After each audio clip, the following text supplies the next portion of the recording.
The Galactic Council had always considered humans to be a curiosity, a species that emerged from a small blue world on the outer rim, arriving at the galactic stage with primitive chemical rockets and an alarming tendency toward violence.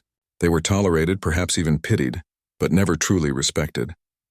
That changed on the day the Zetherian Empire made the mistake of underestimating Lieutenant Colonel Adnan Shah and Major Alvina Khan of the Terran Defense Corps.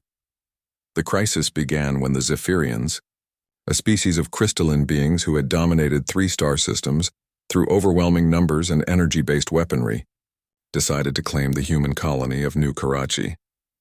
They believed it would be simple. After all, humans were soft, biological creatures who relied on crude projectile weapons and combustible propellants. The Zetherians had never lost a battle, their swarm tactics overwhelming every species they encountered. "Sir, we're receiving surrender demands from the Zetherian fleet," reported Communications Officer Martinez from the command center of Forward Operating Base Crescent, the sole military installation on New Karachi.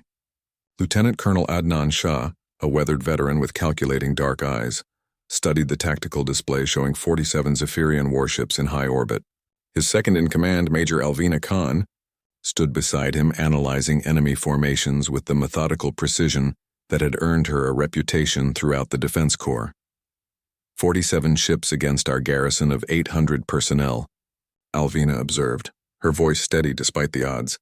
Standard Zetherian doctrine suggests they'll attempt an orbital bombardment followed by mass ground assault.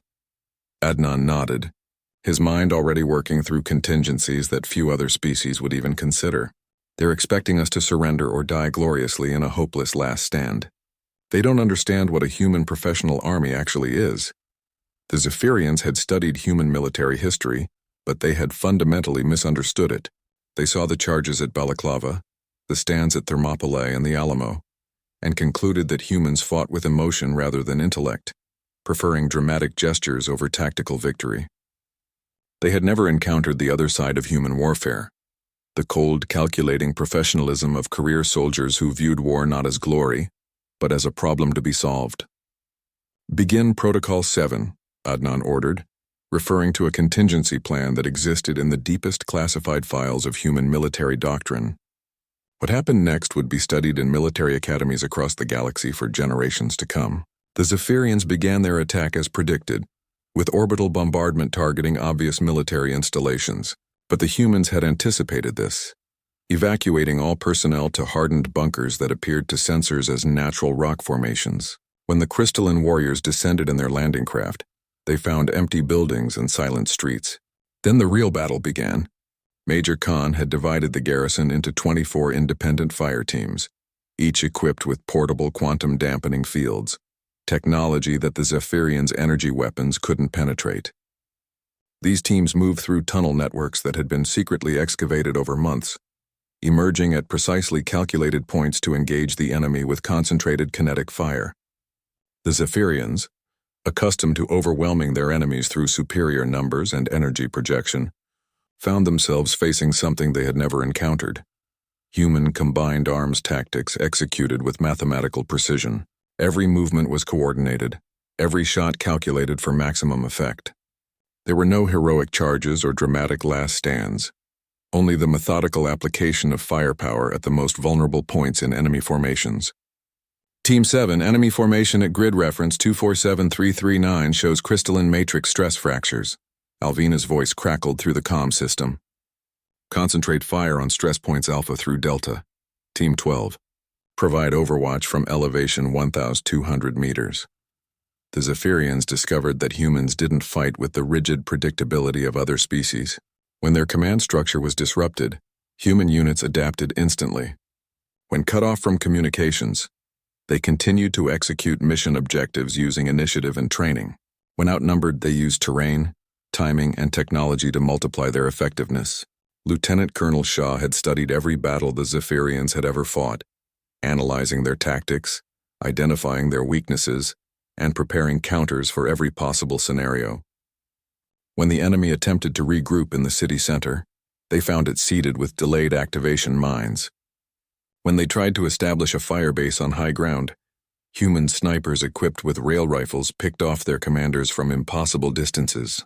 But the most devastating moment came when the Zetherian fleet commander, watching his ground forces being systematically dismantled, decided to increase orbital bombardment to levels that would destroy the colony entirely.